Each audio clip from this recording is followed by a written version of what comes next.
তিনি ছিলেন এক যোদ্ধা, এক বীর নেতা, যিনি ইতিহাসের পাতায় অমর হয়ে আছেন। সালাউদ্দিন আইয়ুবী এক নাম, যে নাম শুনলে কাঁপত ক্রুসেডারদের হৃদয়। দুর্ভেদ্য দুর্গ, রক্তক্ষয়ী যুদ্ধ আর কৌশলের অপূর্ব নিদর্শন ছিল তার জীবন। জেরুজালেম পুনরুদ্ধারের সেই মহাকাব্যিক অভিযান আজও বিশ্বের অন্যতম গৌরব গাথা। এই সিরিজে আমরা তুলে ধরব সুলতান সালাউদ্দিন আইয়ুবীর প্রতিটি দুঃসাহসিক পদক্ষেপ, যে গল্প কেবল ইতিহাস নয়, এক প্রেরণার উৎস। আসুন ফিরে যাই সেই সময়ের স্রোতে, জেনে নেই সেই মহান বীর যোদ্ধার জীবন গাথা। ফেইথ অ্যান্ড ফ্যাক্টস এর আয়োজনে সালাউদ্দিন আইয়ুবীর দুঃসাহসিক অভিযানের আজকের পর্বে আপনাকে স্বাগতম। আমাদের প্রত্যেকটি ভিডিও তার পূর্ববর্তী ভিডিওর সাথে সম্পর্কযুক্ত। আপনি যদি আমাদের আগের ভিডিওগুলো না দেখে থাকেন, তাহলে এখনই আমাদের চ্যানেল থেকে আগের ভিডিওগুলো দেখে আসতে পারেন। আপনি নতুন হলে আমাদের চ্যানেলটি সাবস্ক্রাইব করুন। ইতিমধ্যে সাবস্ক্রাইব করে থাকলে অসংখ্য ধন্যবাদ।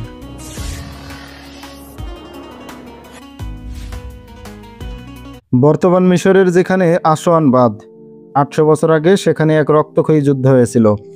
অনেক ঐতিহাসিক সালাউদ্দিন আইয়ুবীর এই যুদ্ধের কোনো উল্লেখই করেননি। কাজী বাহাউদ্দিন সাদ্দাত তার ডায়েরিতে এই সম্পর্কে কিছু তথ্য দিয়েছেন।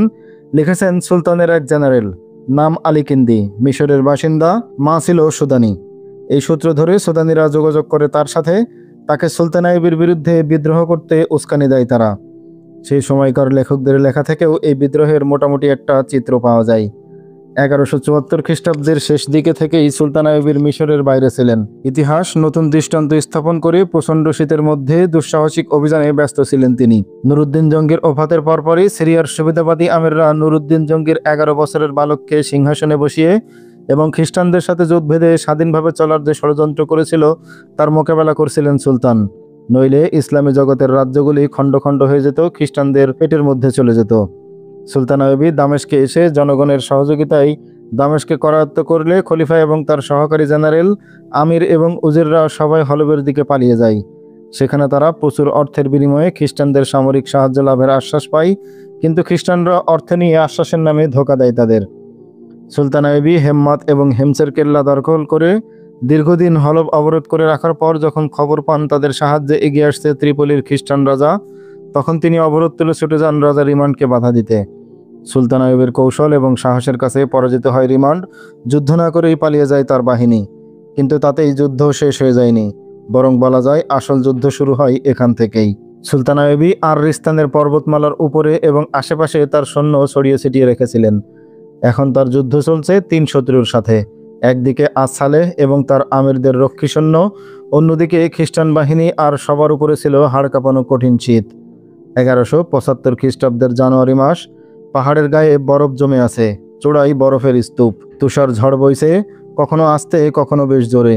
প্রচণ্ড শীতে কাঁপছে আইয়ুবীর সৈন্যরা। সুলতান ওত পেতে বসে আছেন রিমান্ডের ফিরে আসার অপেক্ষায়। রিমান্ডের সাথে বোঝাপড়া শেষ না করে তিনি হলব যেতে পারছেন না। দামেস্ক বা মিশর ফিরে যেতে হলেও এখন এর একটি সুরাহা করা দরকার। মিশর সম্পর্কে থেকেই চিন্তা হচ্ছিল তার। অনেকদিন ওখান থেকে বেরিয়েছেন তিনি, নিশ্চিত নন সেখানকার সেনা বিভাগ এখন কি করছে। শাসন বিভাগের দায়িত্ব দিয়ে এসেছেন ছোট ভাইয়ের হাতে। তার কাছে যে সৈন্য ছিল তার থেকে কিছু নিয়ে এসেছেন নিজের সাহায্যের জন্য। কোনো হুমকি এলে সে কি অল্প সৈন্য নিয়ে নিশ্চিন্ত করতে পারবে মিশরের নিরাপত্তা? উত্তরে সমুদ্রপথে খ্রিস্টানদের আক্রমণের সম্ভাবনা উড়িয়ে দেওয়া যায় না। দক্ষিণ দিক থেকে সুদানিদের আক্রমণের ভয় তো আগে থেকেই ছিল। খ্রিস্টান এবং সুদানিদের ধ্বংসাত্মক তৎপরতা তিনি থাকতেই সারা মিশরে ছড়িয়ে পড়েছিল। গোয়েন্দারাও তৎপর ছিল ব্যাপকভাবে। এই জন্যই সুলতান আইয়ুবী সুদক্ষ গোয়েন্দা প্রধান আলী বিন সুফিয়ানকে কায়রো রেখে এসেছেন। ভাইকেও এই দায়িত্বপূর্ণ বিষয়ে সতর্ক করে অনেক নির্দেশ দিয়েছেন তিনি। কিন্তু সুলতান আইয়ুবীর শূন্যতা কি তাতে পূরণ হবে? মিশরের সীমান্ত এবং সাগর উপকূল এলাকা দেখাশোনা করার জন্য সীমান্ত রক্ষী বাহিনী এবং টহলদার বাহিনী নিয়মিত পাহারা দিয়ে যাচ্ছিল। সুলতান আইয়ুবী ভাইকে বলেছিলেন সুদানের বর্ডারে সামান্য গোলাযোগ দেখা দিলেও কঠিন হাতে তার মোকাবেলা করবে। প্রয়োজনে সুদানের ভেতর গিয়ে হলেও দমন করবে ওদের। কিন্তু একটি বিষয়ে কিছুই বলেননি তাকে। বিষয়টি সীমান্ত রক্ষীদের বদলি সংক্রান্ত। সীমান্ত রক্ষীদের কিছুদিন পর বদলি করার কথা তিনি ভাইকে বলে আসেননি। এখন মনে হচ্ছে এই ব্যাপারে ওকে সতর্ক করে আসা দরকার ছিল। সীমান্ত রক্ষী দলের অধিকাংশ সৈন্য এবং কমান্ডাররা একাধিক বছর ধরে সীমান্তে একই জায়গায় ডিউটি দিয়ে যাচ্ছিল। শত্রুদের সাথে এরা একাধিক যুদ্ধ করেছে, এই জন্য শত্রুদের বিরুদ্ধে এরা ছিল আপোষহীন।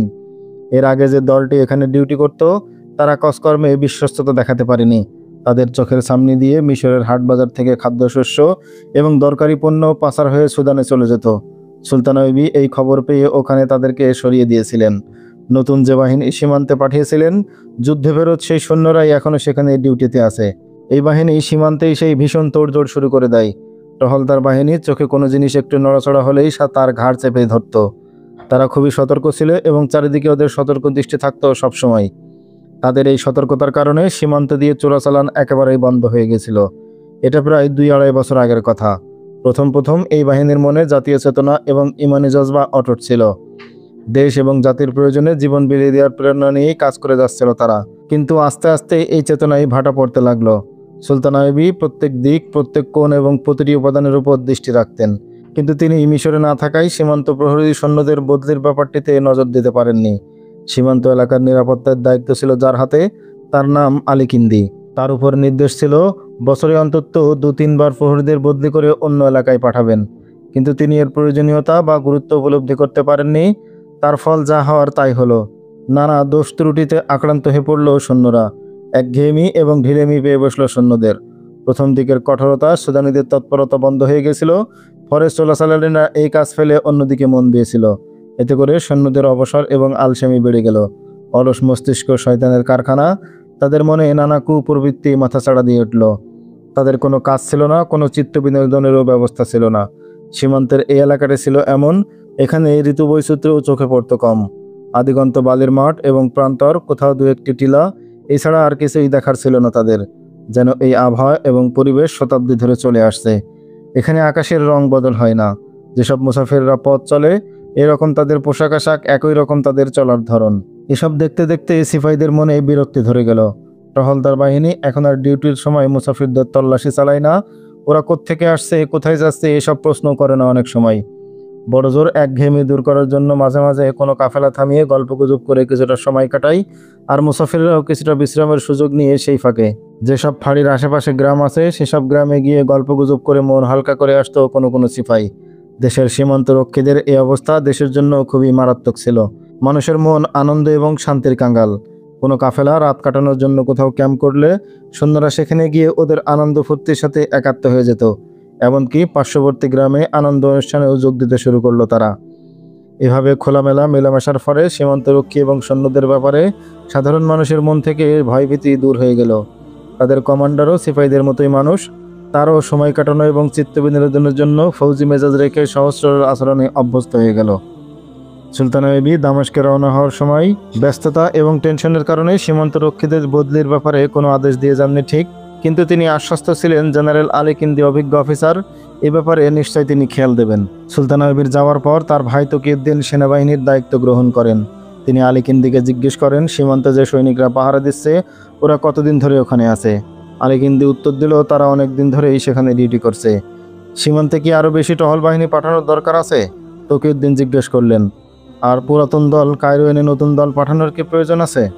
না, আলী কিন্দি উত্তর দিল, সুলতান এসে এদের যে আশায় পাঠিয়েছিলেন এরা সে আশা পূরণ করেছে। এরাই তো দেশের শস্য সম্পদ, পশু এবং অস্ত্রশস্ত্র বিদেশে পাচার রোধ করেছে। সীমান্ত এখন তাদের নখদর্পণে চলে এসেছে। সন্দেহজনক লোককে দূর থেকে দেখে তারা শনাক্ত করে ফেলতে পারে। গন্ধ শুকে ধরে ফেলতে পারবে দুশ্মন। এমন অভিজ্ঞ দলকে সরিয়ে নতুন দল পাঠালে পারদর্শী হতেই তাদের লেগে যাবে বছরখানেক। তার চেয়ে যারা আছে তারাই থাক। এসব আস্থাভাজন যতক্ষণ থাকবে ততক্ষণ আমরা টেনশন এবং ঝুঁকিমুক্ত থাকতে পারবো। তকিউদ্দিন এই উত্তরে আশ্বস্ত হয়েছিলেন, কারণ তাকে তো আর কেউ বলেনি ডাল মে কুচ কালা হ্যায়। আলী কিন্দি রাতে ঘরে বসে তার মামাকে বলছিল সীমান্ত রক্ষীরা এখন অকেজো হয়ে গেছে। আমার চেষ্টা সফল হয়েছে, আমি তাদের বদলি হতে দেইনি। তারা সীমান্তবর্তী এলাকায় লোকদের সাথে গভীর বন্ধুত্ব গড়ে তুলেছে। তাদের পেটে এখন সবসময় ভরা থাকে। খাওয়া পড়া নিয়ে তাদের কোনো অভিযোগ নেই। আমি প্রয়োজনের অতিরিক্ত খাবার তাদের ঘরে পৌঁছে দেই, কিন্তু একটি অভাব এখন রয়ে গেছে তাদের। এজন্য তারা ক্ষুধার্ত নেকড়ের মতো হয়ে থাকে। কোনো কাফেলা সামনে পেলেই তাদের নারীদের মুখ খুলে দেখে। এই অভাবও তাদের বেশি দিন থাকবে না। আমরা তাদের এই ক্ষুধাও মেটানোর ব্যবস্থা করতে পারবো। তিনি যার সঙ্গে কথা বলছিলেন সে একজন সুদানি, সম্পর্কে তার পাতানো মামা। সে এখানে এসেছে মেহমান হয়ে। তাদের জন্য নিয়ে এসেছে বিস্তর উপঢৌকন, আর আপন মামার একটা চিঠিও আছে তার সাথে। সে আলী কিন্দিকে বলল, তোমার ভাগ্যই ভালো। সুদানিরা তোমার কাছ থেকে যত সাহায্য পাবে ততই খুলে যাবে তোমারও ভাগ্য। এই সুযোগে ভালোই দাও মারতে পারবে তুমি। কিন্তু আমি ওদের কতটুকুই বা সহযোগিতা করতে পারবো? আরে বলো কি, তোমার হাতেই তো সব চাবিকাঠি। শোনো, ওরা গোপনে মিশরে কিছু সৈন্য পাঠাতে চাই। তুমি যদি এই সৈন্যদের কোনো প্রকার মিশরে ঢুকিয়ে দিতে পারো, তুমি তো দুদিনেই রাজা বনে যাবে। আলীকিন্দি বলল, এ আর এমন কঠিন কি কাজ? আপনি শুধু আমাকে জানাবেন কখন আসতে চায় ওরা, আমি সব ব্যবস্থা করে রাখবো। আলীকিন্দি সেই কয়েকজন সেনাপতিদের অন্যতম, যাদের উপর সুলতান আইয়ুবী ভরসা এবং বিশ্বাস রাখতেন। আলীকিন্দি তার কাজকর্ম এবং আচরণে সে যে মিশরের সরকারের অনুগত নয় এমন কোনো সন্দেহ প্রকাশের অবকাশ রাখেনি। আলী বিন সুফিয়ানকে পর্যন্ত সে ধোকার মধ্যে ফেলে রেখেছিল। তার প্রতি এই বিশ্বাস এবং আস্থার কারণ ছিল সে কঠোর হাতে চোরাচালান বন্ধ করেছিল এবং গত 2-2.5 বছর ধরে চোরাচালান পুরোপুরি বন্ধ আছে। এই সুনামটাই তাকে সন্দেহের ঊর্ধ্বে নিয়ে গিয়েছিল। সীমান্ত জুড়ে এই বিশ্বস্ত ব্যক্তিটির রহস্যময় তৎপরতার খবর কেউ জানতে পারল না। সুলতান সালাউদ্দিন আইয়ুবী মিশর থেকে বিদায় নেওয়ার সময় আলীকিন্দি তকিউদ্দিনকে আশ্বাস দেয়, সুদানের দিক থেকে যে কোনো তৎপরতার বিষয়ে নিশ্চিন্ত থাকুন।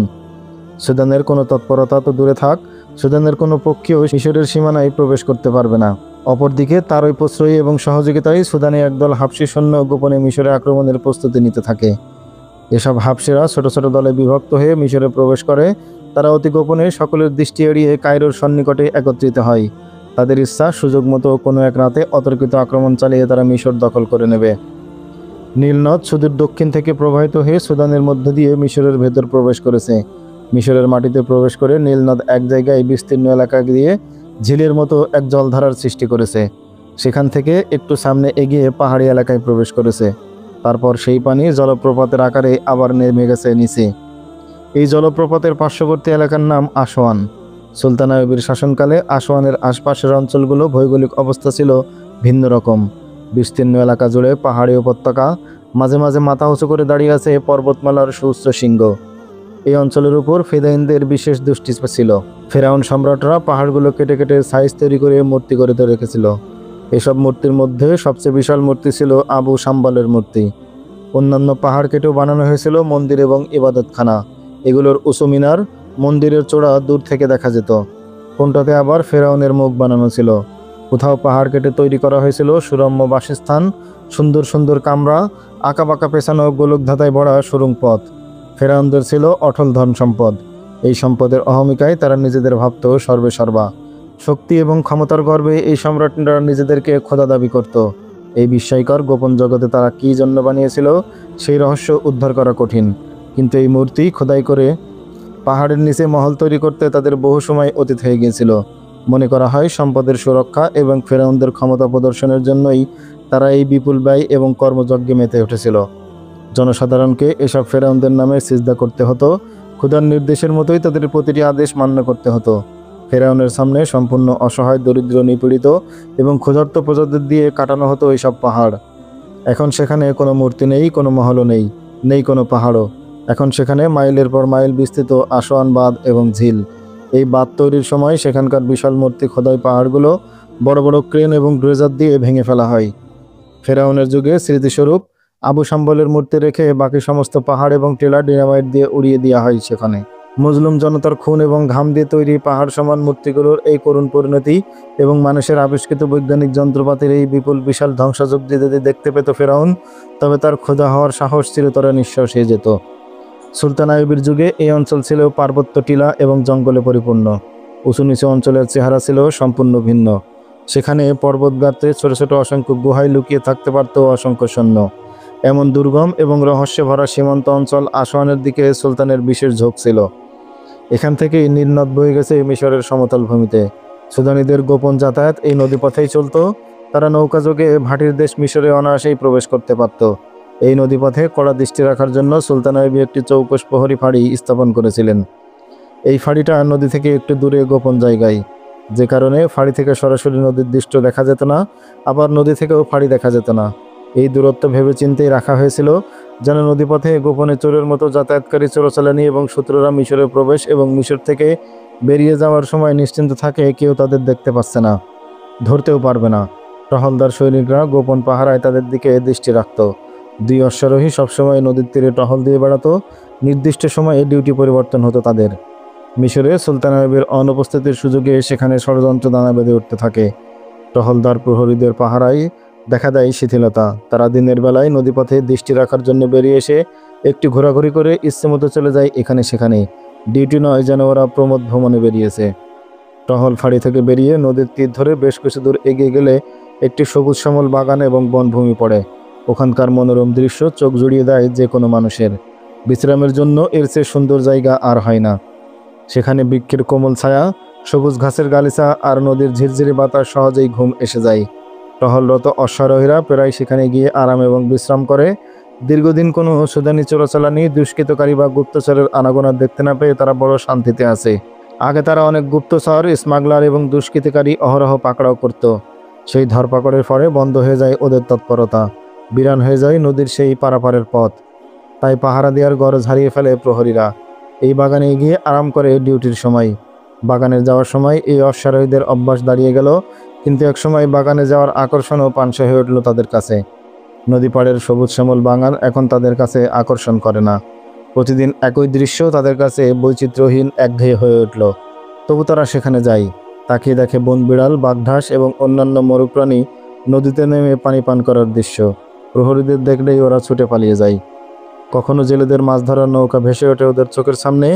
ওরা এগিয়ে গিয়ে জেলেদের ডেকে জিজ্ঞেস করে, এই তোরা কোথাকার লোক, পরিচয় কি? এখন আর তাও জিজ্ঞেস করে না। নৌকার মাঝিমাল্লা এবং জেলেরা এখন আর কুলে ভিড়ার প্রয়োজন বোধ করে না। প্রহরীরা বসে বসে গল্প করছিল, একঘেয়ে জীবনের কথা, পরিবার থেকে বিচ্ছিন্ন হয়ে নির্জন মরুভূমিতে একাকী জীবন কাটানোর কথা বলছিল আর আফসোস করছিল। তাদের বন্ধু এবং সাথীরা মিশরের বিভিন্ন শহর, কায়রো, ইস্কান্দারিয়া এবং অন্যান্য শহরে কারম আয়েশে জীবন কাটাচ্ছে। আর তারা এই জঙ্গল এবং মরুভূমিতে পড়ে আছে বিরস বদনে। তাদের কণ্ঠে অসন্তোষ এবং বিদ্রোহের ভাব ফুটে ওঠে। দুজন প্রহরী সেই মনোরম বাগানে যাচ্ছিল। দূর থেকেই ওরা দেখতে পেল সেখানে 4-5টি উট বাঁধা রয়েছে আর 8-10 জন লোক সেখানে বসে বিশ্রাম করছে। 4 জন লোক নদীতে নেমে গোসল করছে। এই দৃশ্য দেখে প্রহরী দুজন সেখানে এগিয়ে গেল। তারা অবাক হলো লোকগুলোর বেশভূষা দেখে। আরও অবাক হলো যাদেরকে ওরা গোসল করতে দেখেছিল ওরা কেউ পুরুষ নয়, 4 জনই যুবতী। এতে প্রহরীদের একটু সংকোচবোধ হলো। হালকা চিকন কাপড়ের বুকে বেঁধে ডুবাচ্ছিল ওরা। নদীর পানিতে নামেনি, কোমর সমান পানিতে দাঁড়িয়ে ডুবাচ্ছে। ওদের দেহের রং খুব ফর্সা তা নয়, তবে অসম্ভব লাবণ্যময়। এমন লাবণ্য যেখান থেকে চোখ ফেরানো কষ্টকর। মিশরের মেয়েদের তুলনায় এরা অনেক বেশি আকর্ষণীয়। তারা বারবার ডুব দিচ্ছে আর ভেসে উঠেই ফেটে পড়ছে খিলখিল হাসিতে। অশ্বারোহী দুজনের মনে হলো এরা কেউ মাটির মানুষ নয়। এরা আকাশ থেকে নেমে আসা কোনো জলপরী, নয়তো ফেরাউনের রাজকন্যা। মোমের খোলস ভেঙে বেরিয়ে এসেছে হঠাৎ। 2 প্রহরী দাঁড়িয়ে দাঁড়িয়ে তাদের দেখতে লাগলো। হঠাৎ মেয়েগুলোর চোখ পড়ে গেল ওদের উপর। ওরা দেখেই মেয়েরা তড়িঘড়ি করে লজ্জা ঢাকায় ব্যস্ত হয়ে পড়ল। তাই দেখে লজ্জা পেল প্রহরীরাও। ওরা দুজন সেখান থেকে সরে পড়ার জন্য ঘুরে দাঁড়ালো। বসে থাকা লোকগুলো এতক্ষণ তাদের দিকেই তাকিয়েছিল। তাদের ফিরে যাওয়ার উদ্যোগ দেখে 2 জন লোক তাড়াতাড়ি উঠে অশ্বারোহীদের কাছে এগিয়ে গেল। মেয়ে 4টি ওদের দেখে দ্রুত নদীর কিনারে উঠে এক ঝোপের আড়ালে লুকিয়ে পড়ল। মেয়েগুলো চোখের আড়ালে গেলে অশ্বারোহীরা স্বস্তির নিঃশ্বাস ফেলল, যেন বুকের মধ্যে থাকা এক ভয় ঢুস করে বেরিয়ে গেল সুযোগ পেয়ে। সীমান্ত প্রহরী হিসেবে ওদের ভয় পাওয়ার কিছুই ছিল না, কিন্তু লুকিয়ে মেয়েদের রূপসুধা পান করার অপরাধবোধই তাদের ভীত করে তুলেছিল। লোক 2 জন এগিয়ে এসে তাদের চোখে সালাম দিল। পরনে মরুচারী বেদুইনের পোশাক। বলল, আমরা কায়রোর ব্যবসায়ী। সীমান্ত এলাকায় গ্রামগুলো থেকে মালামাল ক্রয় করে শহরে নিয়ে বিক্রি করি। এটা তো কায়রো যাওয়ার রাস্তা নয়, এক অশ্বারোহী বলল। এই মেয়েদের বড় শখ হলো তারা নদী দেখতে দেখতে যাবে। একজন উত্তরে বলল, আমাদের কেনাকাটা শেষ, এখন তেমন কোনো তাড়া নেই। ভাবলাম ওদের একটু শখ মিটুক, আমরাও কাজের ফাঁকে একটু বেড়ানোর সুযোগ নেই। ভালোই তো সুখে আছো দেখছি। একসাথে রথ দেখা, কলা বেচা দুটোই সেরে নিচ্ছ। একটু সুখের জন্যই তো মানুষের এত কষ্ট করে। ব্যবসার কাজে বলতে গেলে সারাক্ষণই ব্যস্ত থাকি। তাই বলে কি আমাদের স্বাদ আহ্লাদ বলে কিছু নেই? 2টো রাতই এই সুন্দর পরিবেশ কাটানোর লোক কি করে ছাড়ি? কি বললে, তোমরা এখানে আরও 2 দিন থেকে যাবে? ওরকমই ইচ্ছে। চলুন, আমাদের মাল সামান পরীক্ষা করে দেখবেন। এবার বহু টাকার মাল কিনেছি, দেখলেই বুঝতে পারবেন ব্যবসায়ী হিসেবে আমরা মন্দ নই। অশ্বারোহীরা ঘোড়া 2টো এক গাছের সাথে বেঁধে লোক 2টোর সাথে ওদের ক্যাম্পে গিয়ে হাজির হলো। 2 জন সরকারি প্রহরীকে দেখে সবাই দাঁড়িয়ে নত হয়ে সালাম করলো এদের। এরপর একে একে এসে মুসাফাহা করলো। একজন বলল, আমরা কি এখনই মাল সামানের মুখ খুলে দেখাবো? প্রহরীরা একে অন্যের দিকে চাইল। একজন বলল, তার আর দরকার নেই, মালপত্র কিছুই আমাদের দেখানো লাগবে না। ব্যবসায়ীরা গল্প জুড়ে দিল প্রহরীদের সাথে। কথায় কথায় একজন সুলতানাইবের সৈন্যদের অশেষ প্রশংসা করল। এক যুবক অশ্বারোহী সৈনিককে দেখিয়ে বলল, আমারও মাঝে মাঝে ইচ্ছা করে সৈনিকে ভর্তি হয়ে যাই, তাহলে আমারও আপনাদের মতো সুস্বাস্থ্য থাকতো। সুন্দর স্বাস্থ্য হলেই কেউ বড় যোদ্ধা হয় না, বলল আরেক যুবক। ওনাদের জিজ্ঞেস করে দেখো, বীরত্ব এবং কঠিন দায়িত্ববোধই সৈনিকদের সাফল্যের চাবিকাঠি। হ্যাঁ তাই, সাহস এবং নিষ্ঠা ছাড়া কেউ সৈনিক হতে পারে না। এভাবেই চলছিল ওদের খোশালাপ। তারা এমন কোনো কথা বলল না যাতে তাদের পরিচয় নিয়ে সৈনিকদের মনে কোনো রকম সন্দেহ জাগতে পারে। ততক্ষণে সেই মেয়েরা কাপড় পরে চুল আসলে সেজেগুজে ওদের সামনে এসে দাঁড়ালো। কিন্তু তারা একটু লজ্জিত এবং সংকোচ ভরা মনে সামান্যতম হাতে দাঁড়িয়ে ওদের দিকে তাকিয়ে রইল। এই বিরান মরুভূমিতে দীর্ঘ 2-2.5 বছর পর বাইরের কোনো কাফেলা দেখতে পেল সৈনিকরা, যে কাফেলায় আছে ভরা যৌবনের 4টি যুবতী মেয়ে। তাদের লাবণ্যময় চেহারার ছবি বুকে বেঁধে রইল তাদের ইচ্ছা করছিল না এদের সঙ্গ ছেড়ে এখনই এখান থেকে চলে যায়। ওরা আপন পরিচিত নারীর সাথে এই মেয়েদের বিভিন্ন রূপ কল্পনা করে মিলিয়ে নিতে চাইল। এরা এমন নারী যাদেরকে মা হিসেবে কল্পনা করা যায় না, বোন বা স্ত্রী হিসেবেও নয়, কন্যা তো নয়। দুজনেই কথা বলার ফাঁকে ফাঁকে মেয়েদের দিকে তাকিয়ে দেখছিল। মেয়েরা নতুন দুজন পুরুষ মানুষ দেখে একটু লজ্জাবোধ করছিল এবং আর চোখে ওদের দিকে তাকিয়ে মুখ লুকিয়ে হাসছিল। তাদের লাজুক লাজুক ভাব এবং আলাদা হওয়ার ভঙ্গি দেখে মনে হচ্ছিল এরা কোনো অভিজাত বংশের আদরে কন্যা। কাফেলার লোকদের আন্তরিক ব্যবহার এবং প্রশংসা শুনে এই দুই সীমান্ত প্রহরী বিগলিত হয়ে গেল। লজ্জাবতী মেয়েদের লাবণ্যময় রূপ এবং যৌবনের আকর্ষণ তাদের মনে সৃষ্টি করল মোহগ্রস্ত ও মুগ্ধতা। ডিউটির কথা ভুলে গিয়ে ওরা ওখানেই পড়ে রইল। কাফেলার একজন বলল, আমরা এখনো থাকবো কি থাকবো না এই নিয়ে দুশ্চিন্তায় ছিলাম। অচেনা জায়গা, সঙ্গে মেয়েরা, বিপদ আপদের কথা তো বলা যায় না। লোকটি বলল, আপনাদের দেখে মনে সাহস এলো। আরে না না, এই এলাকায় ভয়ের কোনো কারণ নেই। এখানকার শান্তি শৃঙ্খলা পরিস্থিতি যথেষ্ট ভালো। এটা আপনাদের সততা, যোগ্যতা এবং নৈপুণ্যের ফল। আরে রাজা ভালো তো দেশ ভালো। আপনারা আছেন বলেই দেশের মানুষ একটি শান্তিতে ঘুমাতে পারছে, নির্বিঘ্নে পথ চলতে পারছে। অমন করে বলবেন না, এটা তো আমাদের দায়িত্ব। দায়িত্ব থাকলেই কজন আর এমন নিষ্ঠার সাথে দায়িত্ব পালন করে। লোকটি বলল, আপনাদের যদি অসুবিধা না হয় আমাদের আতিথ্য গ্রহণ করুন, আমরা খুবই খুশি হব। দীর্ঘদিন যাবৎ নিরানন্দ জীবন কাটাতে কাটাতে হাঁপিয়ে উঠেছিল ওরা। এই আমন্ত্রণ ওদের কাছে আকাশে চাঁদ পাওয়ার মতোই মনে হলো। দুজনেই রাজি হয়ে গেল সঙ্গে সঙ্গে। কাফেলার এক লোক ছিপ নিয়ে নদীতে মাছ ধরতে গেল। আরও 2-3 জন সঙ্গী হলো ওদের। বড়শিতে টোপ গেঁথে পানির উপর মাছের খাদ্য ছিটিয়ে দিল লোকটি। মাছেরা ভিড় করলো সেখানে। লোকটি ছিপ ফেললো সেই টোপের ভেতর। নদীর পাড়ে দাঁড়িয়ে বাকিরা দেখছিল তার কাজ।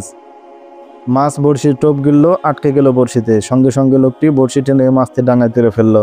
যারা তামাশা দেখছিল তারা ছুটে গিয়ে ধরে ফেললো মাছটি। এভাবে সে একটার পর একটা অনেকগুলো মাছ ধরে ফেললো। এক লোক মেয়েদের ডেকে বলল, এই মাছ নিয়ে যাও, ভালো মতো তেল মশলা দিয়ে আগুনে ভেজে নাও, দেখবে খেতে দারুণ লাগবে। 4 জন মেয়ে আনন্দে ছুটে গেল সেখানে। মাছ এনে কেউ কেটে ধুয়ে পরিষ্কার করলো, কেউ মশলা পিষলো, কেউ বা উনুন জ্বালিয়ে রান্না শুরু করে দিল। সিপাহীদের জীবনে এমন আনন্দময় পিকনিক উপভোগ করার সুযোগ কোনোদিন হয়নি। অশ্বারোহী সৈনিকরা ফাঁড়িতে যে একঘেয়ে জীবন কাটাচ্ছিল, সেই জীবন ক্ষণিকের জন্য হলেও নেমে এলো আনন্দের জোয়ার। যদিও তাদের খাবার দাবার যথেষ্ট উন্নত ছিল, তবুও প্রতিদিনের রুটিন বাঁধা খাবারে কোনো বৈচিত্র্য ছিল না। নীল নদের পাড়ে বাগানের হাওয়ায় বসে নদীর তাজা মাছ ভেজে খাওয়ার স্বাদই আলাদা। মাছ ভাজছে মেয়েরা, চারিদিকে ছড়িয়ে পড়ছে মাছ ভাজার সুস্বাদু ঘ্রাণ। জিভে পানি এসে গেল সৈনিক দুজনের। সবাই মিলে খেতে বসলো। চমৎকার রান্না হয়েছে। পুরুষরা খাচ্ছে, মেয়েরা পরিবেশন করছে। এক সৈনিক খুব তারিফ করলো রান্নার। পরিবেশনকারী মেয়েটি লজ্জিতভাবে প্রশংসাটুকু উপভোগ করলো। পুরুষদের আহারের পর খেতে বসলো মেয়েরা। পুরুষরা ঘাসের উপর বিছানা পেতে আরাম করতে লাগলো। মেয়েরা খাচ্ছে আর চোখে তাকিয়ে দেখছে ওদের। যখনই চোখে চোখ পড়ে, লাজুক চোখ দুটো লজ্জায় নামিয়ে নেয়। এই লুকোচুরি এবং লজ্জার সৌন্দর্যই আলাদা। এর আকর্ষণ এমন সুতীব্র যে বারবার এই ফাঁদে পড়তে চাই ব্যাকুল মন।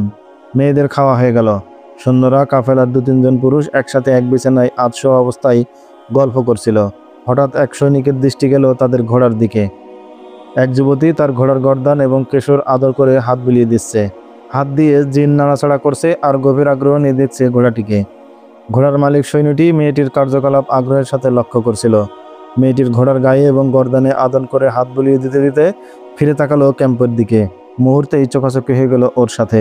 ওর চোখে চোখ পড়তেই মেয়েটি একটু হেসে মুখ ঘুরিয়ে নিল। ঘোড়ার মালিক তাকিয়ে রইল মেয়েটির দিকে। কিছুতেই চোখ ফেরাতে পারছে না। এমন সুন্দরী মেয়ে জীবনে আর কখনো দেখেনি সে। মেয়েটির প্রতি ক্রমেই সে দুর্বল হতে লাগলো। বয়স্ক এক লোক বসেছিল সৈন্যদের পাশে। বলল, এই মেয়েদের ঘোড়ায় চড়ার খুব শখ।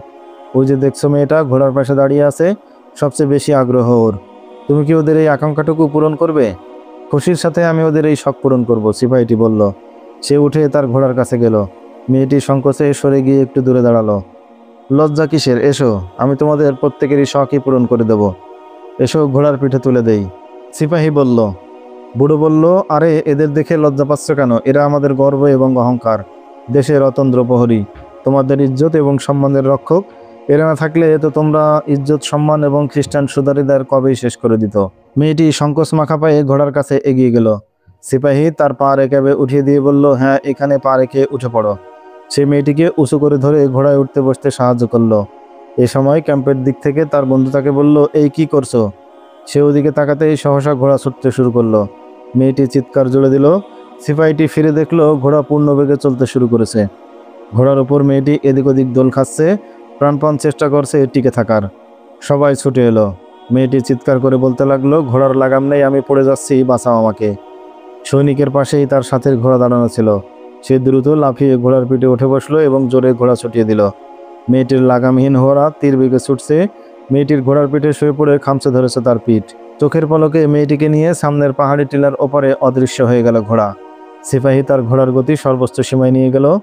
তার ভয় হলো মেয়েটি হয়তো ঘোড়ার পিঠ থেকে গড়িয়ে পড়ে যাবে। সে কল্পনার চোখে দেখতে পেল মেয়েটি গড়িয়ে পড়ে যাচ্ছে ঘোড়া থেকে, তার পা আটকে আছে রেখাবে। সেই অবস্থায় তাকে টেনে নিয়ে ছুটছে ঘোড়া।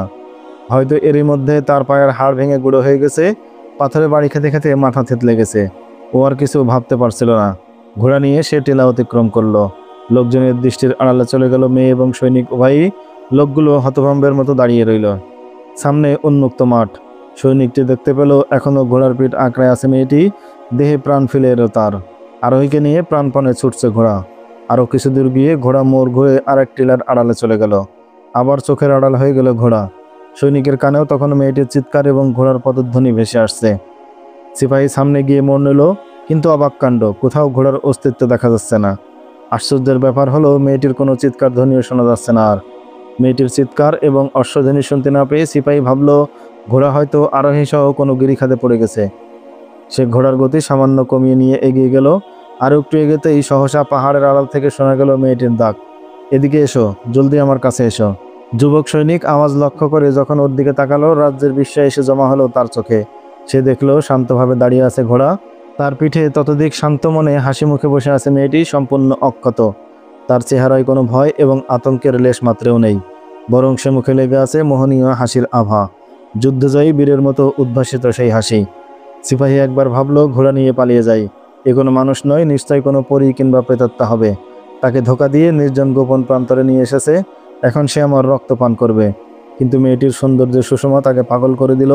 তার মিষ্টি হাসির সম্মোহনী শক্তি সেই সৈনিকের ঘোড়াকে টেনে নিয়ে গেল তার কাছে। ভয়ে যুবকের চেহারা বিবর্ণ হয়ে গেল।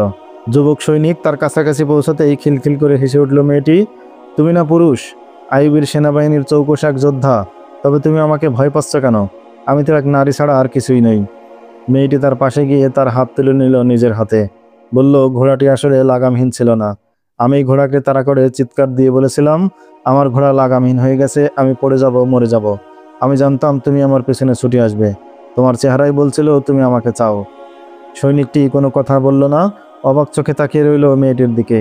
মেয়েটি আবার বলল, আমি অনারী সওয়ারি নই। নিজেই তো দেখলে অশ্বচালনায় কতটুকু পটু। তবে তুমি আমাকে ধোঁকা দিলে কেন? সিপাহী জিজ্ঞেস করলো। মেয়েটি পাল্টা প্রশ্ন করলো, তুমি কেন তোমার চোখে নেশার আগুন দিয়ে তাকালে আমার দিকে? তোমার চাহনির তীর দিয়ে কেন আমাকে আহত করলে? এই প্রশ্নের কোনো জবাব ছিল না সৈনিকের মুখে। মেয়েটি আবার মুখ খুলল, তোমার চাহনির তীরবিদ্ধ হয়ে যখন আমি তোমার দিকে তাকালাম, তখন আমার মনেও নেশা লেগে গেল। তোমার মতো সুঠামদেহী সুন্দর যুবককে দেখে হৃদয় আমার ওলটপালট হয়ে গেল।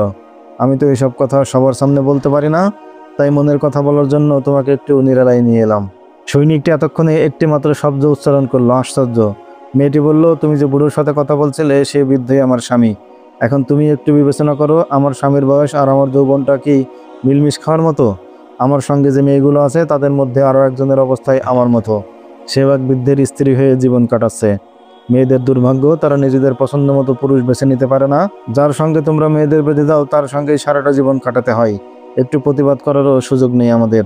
এই বুড়ো আমাকে খুশি করার জন্য সঙ্গে নিয়ে ঘুরে বেড়ায়, কিন্তু নারীর সুখ কোথায় ওই বুড়ো বুঝবে কি করে? সিপাহীর ভয় কিছুটা দূর হলো, মুখ দিয়ে কথা বেরোলো তার। আর বাকি মেয়ে দুইটা? ওরাও বিবাহিত, কেউ কুমারী নেই। মেয়েটি উত্তরে বলল, তারা যুবক স্বামীকে নিয়ে ভ্রমণের আশায় আমাদের সঙ্গে নিয়েছে। এখন তুমি কি করতে চাও? আমি বাঁচতে চাই। যে যৌবন আল্লাহ আমাকে উপভোগ করার জন্য দিয়েছে তা এইভাবে বিনষ্ট করতে চাই না আমি। আমাকে বাঁচাও তুমি। যদি তোমাকে ওরা চুরি করে বা ছিনতাই করে নিয়ে আসতো, তবে আমি ওদেরকে আমাদের ফাঁড়িতে নিয়ে যেতে পারতাম, ওদের হাত থেকে রক্ষা করতে পারতাম তোমাকে। সিপাহী বলল, কিন্তু তুমি একজনের বিবাহিতা স্ত্রী। আমি ওই বুড়োকে স্বামী বলে মানি না। বুড়ো আমাকে জোর করে আমার অমতে বিয়ে করেছে। মেয়েটি বলল, আমি তাকে ঘৃণা করি। যখন তোমাকে দেখলাম তখন আমার ঘৃণা আরও বেড়ে গেল। সে আবেগময় স্বরে বলতে লাগলো, তোমাকে প্রথম দেখে আমার মনে হলো এই তো আমার জীবনের সাথী। আল্লাহ তোমাকে এই সুন্দর যুবকের জন্যই সৃষ্টি করেছেন। দেখো, তুমি যেমন বলছো তেমন সুন্দর আমি নই। সিপাহী বলল, কেন মিথ্যা আমাকে ধোঁকা দিচ্ছ? তোমার আসল উদ্দেশ্য কি বলো তো? একমাত্র আল্লাহই জানেন আমার অন্তরে কি ঝড়ে বইছে। মেয়েটি বলল, যদি তুমি আমার ভালোবাসা প্রত্যাখ্যান করো তবে আমার জীবন সম্পর্কে আমাকে নতুন করে সিদ্ধান্ত নিতে হবে। মনে রেখো, আমি আর আমার স্বামীর কাছে ফিরে যাব না। তুমি আমাকে নিরাশ করলে আমি সোজা নদীর দিকে ঘোড়া ছুটাবো। এই অশ্বসহ আমি ঝাঁপিয়ে পড়ব নদীতে।